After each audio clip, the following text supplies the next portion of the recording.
Esta é a Zona Franca do 24 Horas e de Patrícia Carvalho, Carlos Eduardo Reis e João Torres. Desta vez temos como pano de fundo o braço de ferro entre governo, sindicatos e trabalhadores, com um alerta para Luís Montenegro. É que a opinião pública parece estar contra as alterações às leis laborais. 61% dos portugueses concordam com a greve geral, assim como metade dos eleitores da AD. Carlos Eduardo Reis, que margem é que o governo tem para impor alterações à lei laboral? Olá, viva. Não tem que impor nada, porque se quisesse impor alguma coisa, o Governo tinha enviado direto para o Parlamento, para a discussão ser feita no Parlamento e não iniciava uma ronda de negociações com os parceiros sociais. E, portanto, o Governo tem a noção do apoio parlamentar que existe hoje, que não é uma maioria absoluta e que, portanto, tem que conversar com os diversos partidos. E tem também a noção de que uma reforma, como lhe queiram chamar, uma alteração à lei laboral, por tudo o que ela encerra, que merece, de facto, um debate aprofundado e alargado. E eu acho que é isso que o Governo está a fazer. Portanto, não está a impor nada. Tem o seu programa, tem as suas ideias, é claramente mais reformista ou tenta ser mais reformista que o governo do anterior do Partido Socialista, ou anterior do Partido Socialista, e o atual Primeiro-Ministro já disse ao que vem, não quer deixar tudo na mesma. Isto não quer dizer que as medidas que estão a ser propostas sejam todas extraordinárias e que não possam, algumas delas, ser alvo de alteração ou mesmo o Governo abdicar de algumas dessas medidas, mas dentro desse espírito de negociação e debate com os parceiros sociais e também com os partidos. Eu já disse aqui, na primeira vez que abordamos esta temática, que entendia que a postura da CGTP, sobretudo, que depois a UGT se juntou, que tinha sido de alguma chantagem em relação ao Governo, ou pelo menos no limite que não tivesse havido aqui um benefício da dúvida em relação ao Governo. E porquê é que eu acho que o Governo merecia esse benefício da dúvida? Não só por ser um Governo relativamente recente, mas também porque tinha dado mostras de um empenhamento efetivo na valorização de diversas carreiras da administração pública, e também uma atenção para os jovens e os mais idosos, e não vale a pena estar aqui agora a fazer o debate orçamental das medidas que no anterior e no atual orçamento estão contidas. Mas dizia eu que esse benefício da dúvida não foi tido em conta, e acho que esta greve geral, sem nenhum tipo de drama, era escusada. Mas é a minha opinião. Pois, mas parece que, pelo menos do ponto de vista da opinião pública, não é essa a percepção, não é? Portanto, a mensagem do governo não terá passado. A democracia é isso mesmo, provavelmente. Bem, em sondagens há para todos os gostos, já aqui debatemos também algumas em off e nos pré-programas, mas a minha opinião é esta, quer dizer, não entendo que houvesse necessidade de uma greve geral quando ainda estão a decorrer, ou deveriam decorrer, conversas sobre a reforma que o Governo quer implementar, que é muito importante, mas que dá um sinal também de que este Governo não quer deixar tudo na mesma e que está a tentar fazer alterações à lei laboral, como em outras áreas, numa altura em que o país não está, permita uma expressão, não está de tanga, está com uma situação financeira positiva, com a dívida a descer, com um crescimento económico que poderia naturalmente ser melhor, mas continua a ser um bom crescimento económico, em que continua a haver excedente também orçamental e, portanto, pode ser o caldo económico melhor para fazer uma reforma desta matéria. Uhum. Muito bem, Patrícia, o Chega não apoia a greve, não é? Mas o André Ventura já veio dizer que com este pacote, digamos, este pacote laboral, o governo quer criar uma espécie de selva do mercado laboral. Ou seja, que nem que é um tipo de mensagem, não é? Que os próprios sindicatos que promoveram a greve podiam ter dito. Não foram tão longe os sindicatos. É preciso alterar ou não as leis laborais. Olá, boa tarde. Sim, é preciso fazer uma revisão, efetivamente, da lei laboral. Agora, não como o Governo pretende fazer. Aliás, quando foi anunciado este conjunto de medidas do Governo, o Chega veio logo contestar algumas delas. E disse que, da forma como estava, o Governo não contava com o apoio do Chega para fazer passar este pacote de leis. Mas que o Chega estava disponível para nos sentarmos à mesa e ver, medida a medida, o que é que podíamos alterar ou não, de forma a que não fosse um conjunto de leis que prejudiquem os trabalhadores. Agora, é um facto que nós precisamos de uma lei moderna, porque nós vivemos numa economia moderna e não podemos ter uma economia moderna a funcionar com leis dos anos 70, dos anos 80, dos anos 90. Mas também não pode ser como o Governo quer fazer. Nós até nos dissemos publicamente que havia ali um conjunto de medidas que eram um ataque às famílias e às mulheres especificamente, que era o caso da amamentação, por exemplo, retirar direitos às mulheres que estão a amamentar. Também há a questão de o progenitor perder os dias de luto em caso de perda gestacional, que o Chega também não concorda com esta medida que o Governo propõe. Isto são apenas alguns exemplos. Há outros exemplos também que o Chega concordará, mas há outros que não concordam. E, portanto, o que é que se faz numa situação destas?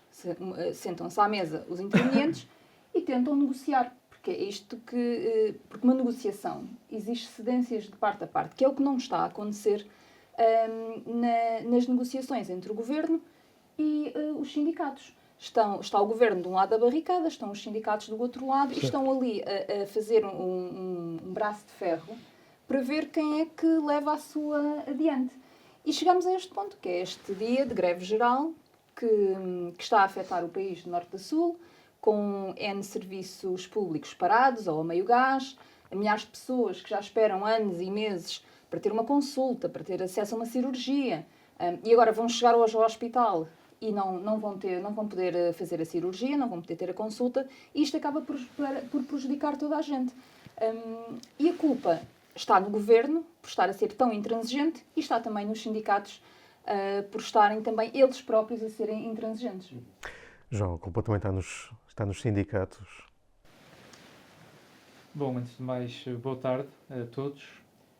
As reformas não têm de ser cortes. E aquilo a que a direita nos tem habituado em Portugal é que sempre que tem lugar uma reforma há um corte. Ou um corte salarial, ou um corte de direitos.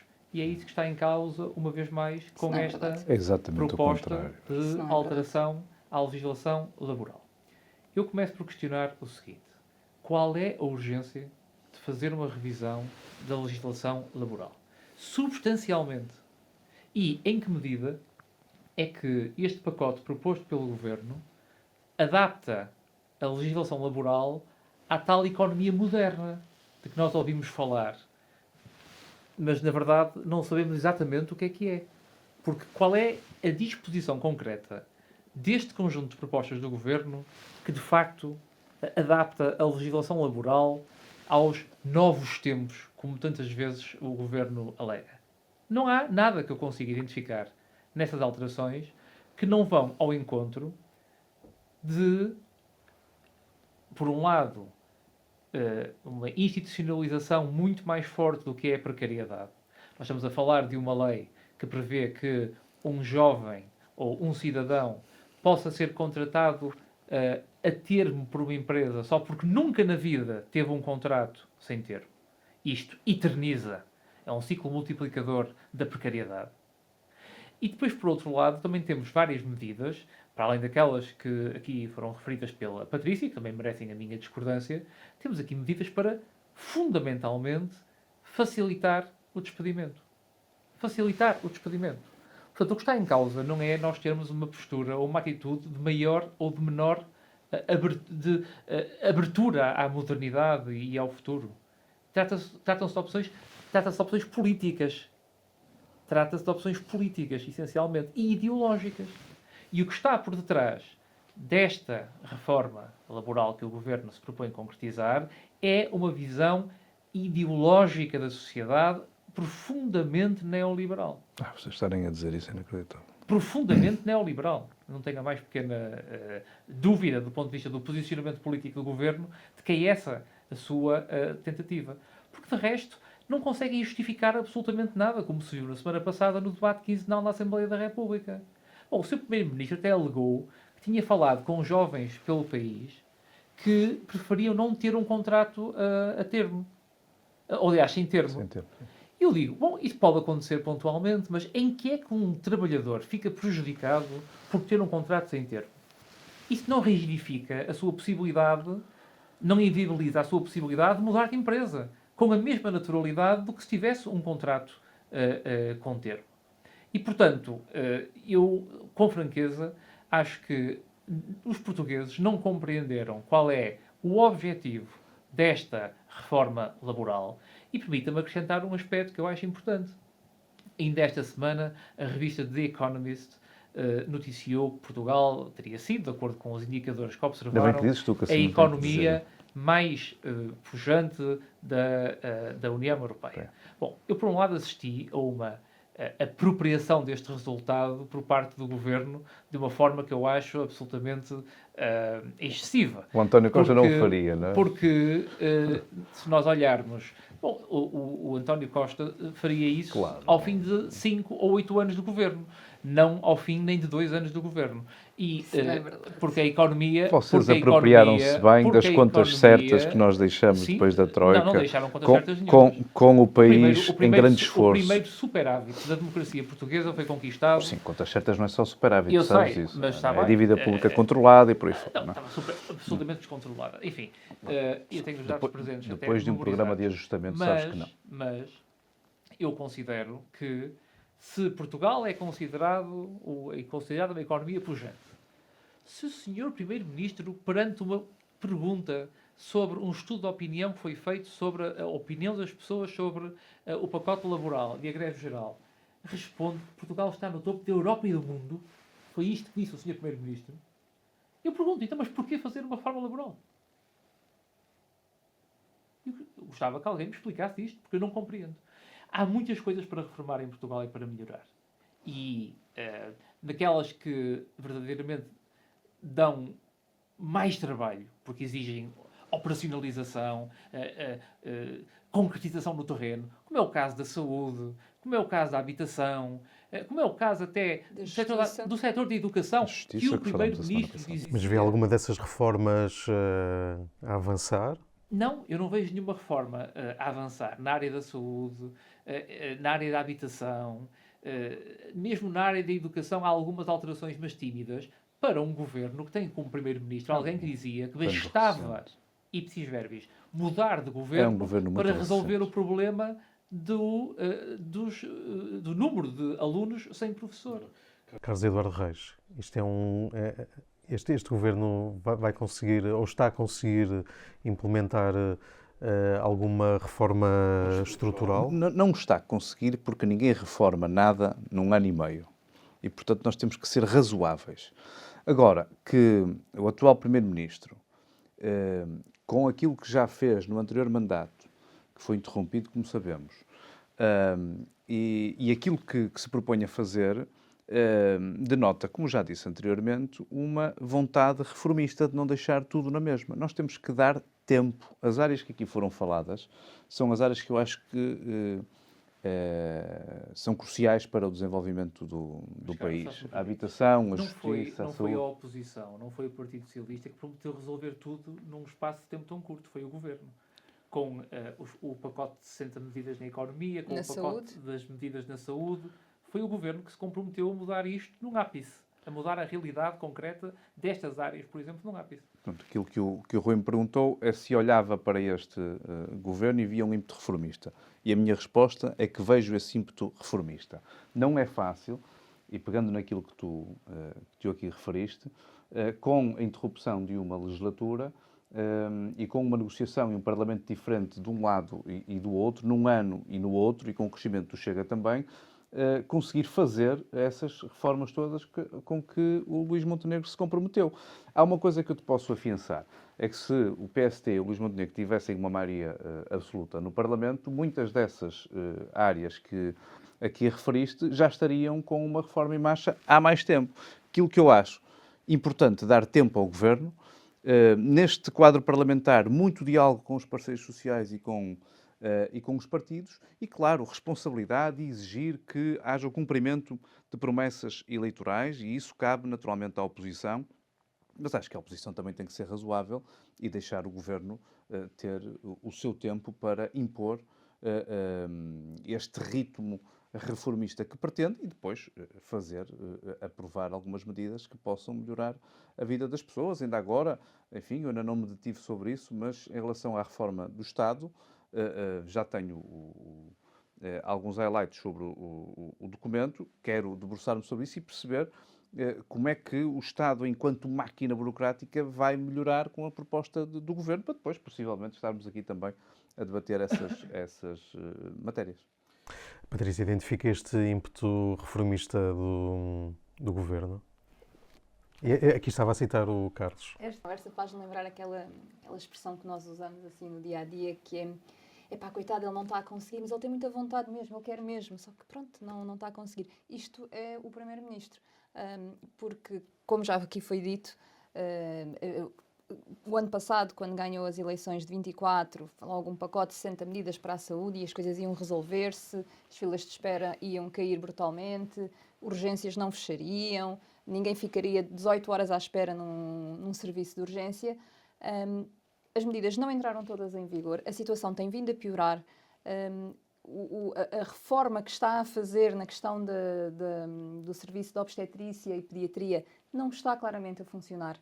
Aliás, não só está a funcionar, não está a funcionar, como está a prejudicar as mulheres que estão grávidas, que acabam por dar à luz em condições que, enfim, não deveria ser assim num país desenvolvido como Portugal quer ser. E, portanto, não está a conseguir. E eu não vejo este ímpeto, como diz o Carlos, honestamente não o vejo. Vejo um conjunto de ideias. Podemos dizer, bom, as ideias até são boas, a vontade de mudar isto ou de mudar aquilo. Olha, por exemplo, combate à corrupção. Em fevereiro foi anunciado, após o Conselho de Ministros, um plano de prevenção, de combate à corrupção. Não é exatamente este nome, mas o objetivo era este. Anunciado em fevereiro, só foi publicado em Diário da República em junho. E de junho para cá não se soube mais nada. Não temos informação absolutamente nenhuma se está a funcionar, se não está a funcionar, se tem meios, se não tem meios. Portanto, o Governo atira estas ideias assim para o ar. Vamos fazer. Mas depois, e isto também é resultado de um pouco da sociedade em que vivemos muito no momento. E queremos saber no momento. Ok, há uma estratégia para a saúde, certo?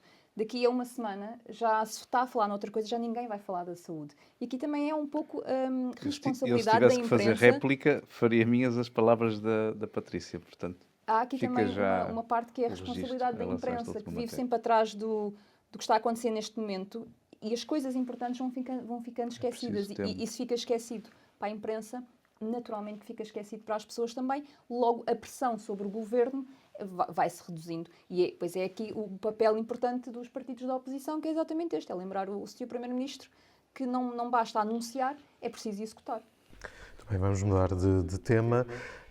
A mais recente estratégia de segurança nacional dos Estados Unidos é arrasadora para a Europa. Fala em extinção civilizacional e que alguns países europeus estarão irreconhecíveis daqui a 20 anos.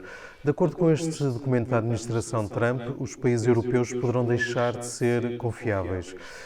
Patrícia, Trump identifica a imigração como um dos problemas da Europa, mas a imigração pode ir ao ponto de pôr em causa a nossa forma de viver, o lugar que a Europa ocupa a nível internacional? Pode, claro que pode. E estas palavras, exatamente estas palavras, são certeiras naquilo que está a acontecer na Europa. E nós vemos isso em cidades como Londres, por exemplo, em Bruxelas, em Paris, que quem conheceu estas cidades há 15, 20 anos e agora vai lá visitá-las, não é a mesma cidade.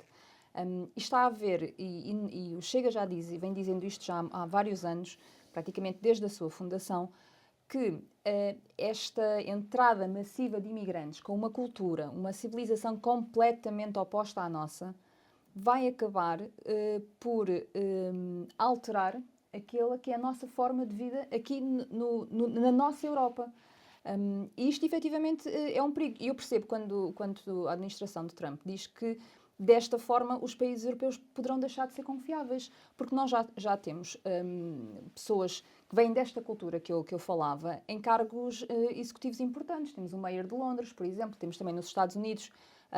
Mas isso é problemático, tendo em conta que é uma escolha dos cidadãos?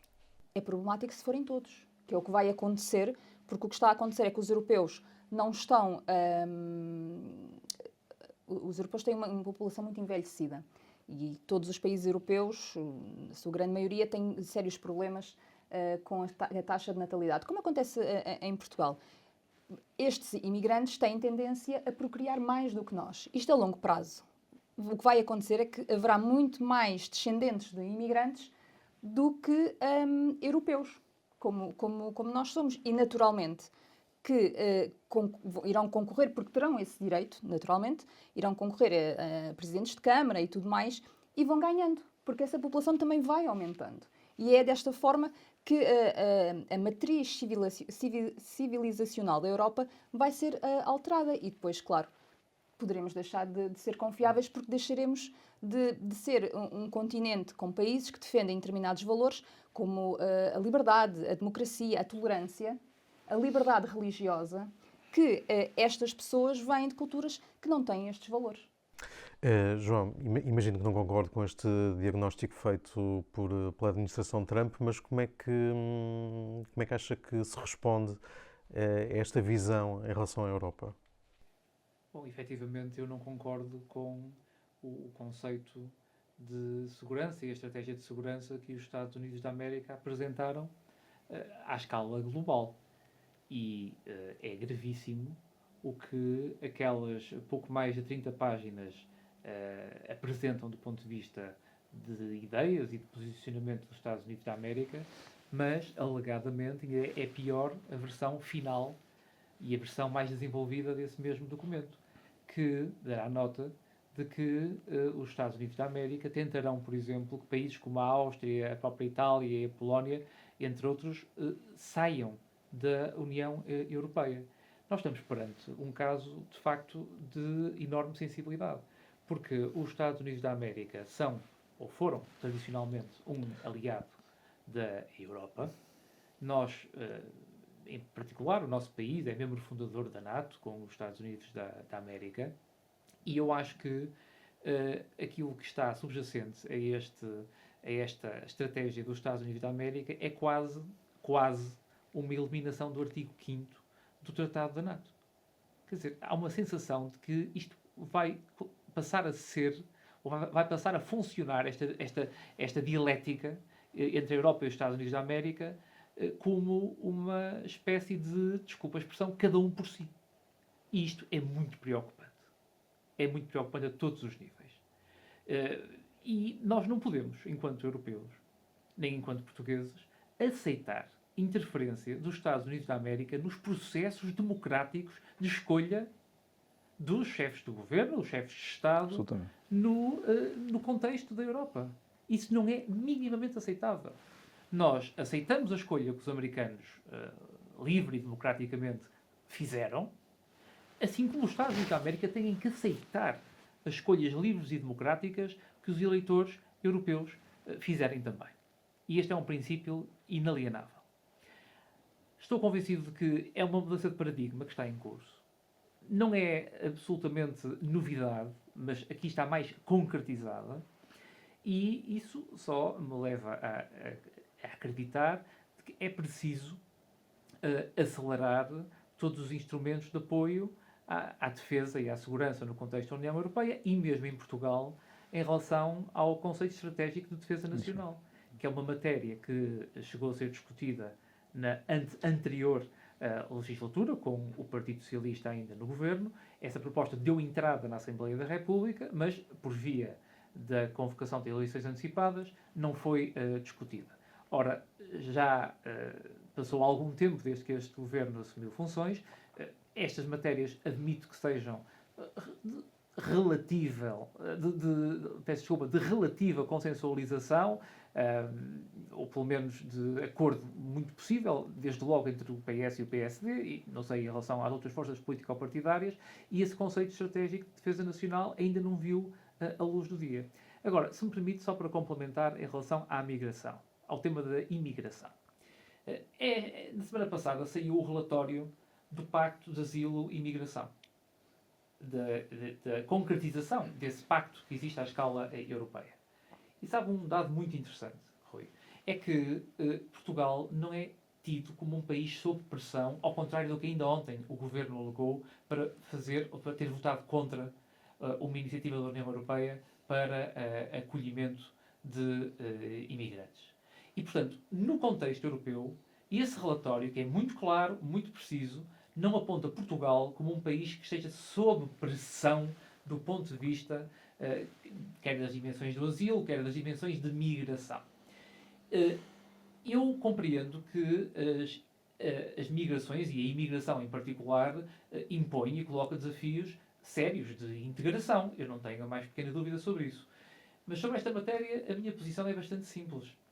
Eu defendo, naturalmente, regras, e as regras são para cumprir, mas eu vivo muito bem com uma sociedade que seja diversa e que seja multicultural.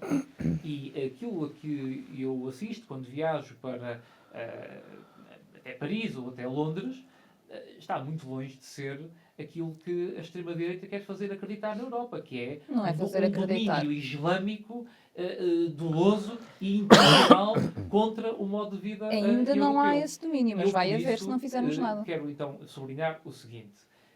Eu vivo bem com o multiculturalismo, vivo bem com a diversidade. Naturalmente que a integração é um aspecto fundamental, não tenho qualquer dúvida a esse respeito, e também acredito em migrações, em particular em imigração, com regras, mas também com bom senso e com o sentido de humanidade que hoje tantas vezes falta na política portuguesa e no seu debate, em particular na Assembleia da República. Carlos, para terminar, uma questão que acho que a resposta não é nada fácil. Os europeus têm razão para estar otimistas em relação ao seu futuro? Otimistas, não sei, não diria isso. Eu subscrevo em grande parte aquilo a análise que o João fez, é uma análise moderada e decente com a qual me revejo, mas acho curioso que Donald Trump se refira à perda de confiança na Europa ou nos países europeus, quando se há pessoa que não é confiável sob o ponto de vista discursivo e depois da ação, muitas vezes sendo os mesmos contraditórios, é exatamente a administração de Donald Trump. Claro que não há nenhuma novidade neste relatório sob o ponto de vista analítico, tirando aquilo que ele encerra sob o ponto de vista estratégico e que o João já aqui referiu e que é preocupante para a Europa, nomeadamente na interferência sobre o processo democrático que existe em grande parte dos países.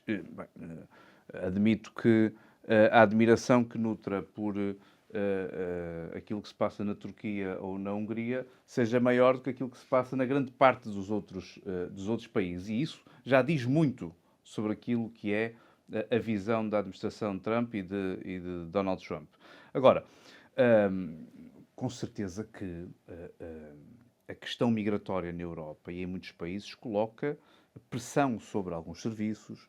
É necessário regras e bom senso, como já aqui foi dito, que a integração tem que ser feita com os valores que sempre fizeram todo o mundo admirar a Europa, nomeadamente na questão do humanismo, e, portanto, nós estamos ainda longe dessa visão que o relatório encerra, de que essa pressão possa descaracterizar completamente a Europa, porque este debate já tem algum tempo, estão a ser tomadas algumas medidas no sentido de podermos controlar a forma como esses movimentos migratórios são feitos para a Europa e, portanto, eu acho que, no final, independentemente da administração dos Estados Unidos entender que temos líderes melhores ou líderes piores.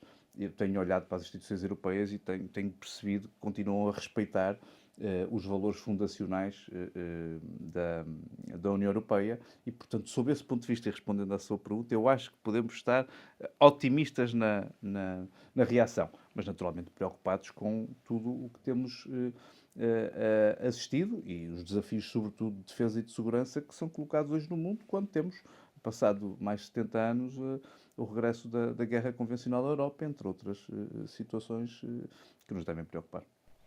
Muito bem, o Zona Franca desta semana fica por aqui. Este programa fica disponível no site do 24 Horas, no YouTube e no Spotify.